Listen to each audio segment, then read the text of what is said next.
Welcome, both of you. We're glad to have you here. Mr. Heller, I'm struck by something in my notes where you say that really to get inflation tamed, the Fed fund rate needs to be positive, i.e. above the inflation rate, which would put it at something like 7 or 8%. That would spell recession or maybe even worse, wouldn't it? Well, both boom times as well as recession times can cause high interest rates. If we're in a big boom, if we have a lot of inflation, interest rates will be high. But at the present time, the Federal Reserve has to step on the brakes and actually slow down the economy. And therefore, we got to have positive real rates. And that means a much, much higher Fed funds rate than we have at the present time. So you would have liked to have seen them raise by how much today? A point, 2 points, what? Yeah, the more the better. They should have raised a long time ago. Now they're behind the curve and they're in a box. They have to raise it very high. They're talking about 50 basis point steps, but that will not stop inflation for a long time to come.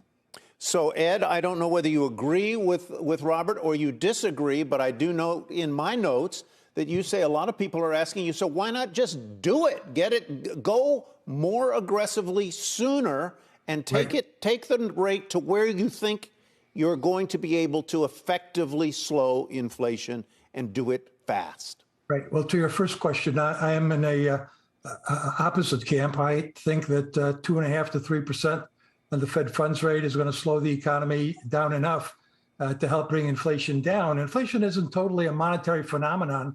That's something we've learned over the past 10 plus years. The Fed is, remember when the Fed tried to bring inflation up to 2% with very easy money and couldn't do it? There are other factors at work operating on inflation. And I think the supply chain disruptions is certainly an issue which will get increasingly resolved. We've really had a tremendous inflation led by consumer durable goods, used car prices, new car prices, appliances, bedding. I mean, these things just don't keep going up at 15 to 20%, which is what we've been seeing over the past couple of years. I think they are going to start simmering down. I think we had a demand shock that was stimulated by way too much fiscal and monetary easing.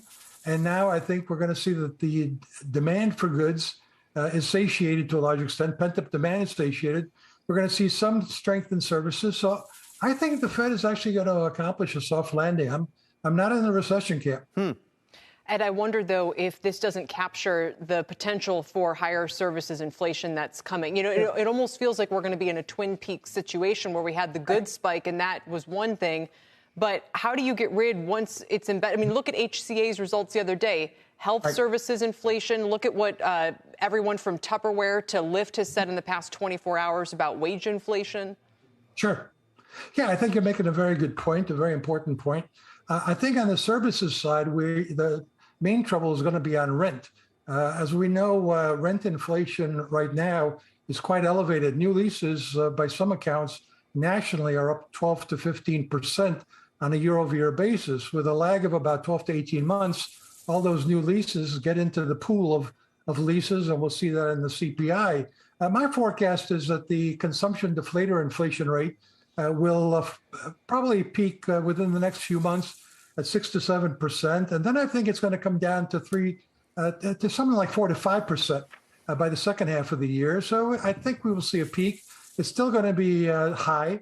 Mm-hmm. And then next year, I think we get down to 3 to 4%. And the year after that, 2023, I think we could actually get down to 2%. I think what the markets want to see and what the Fed wants to see is some credible evidence that we're peaking. We're not going to go back to 2% anytime soon. I think that's pretty obvious to everybody.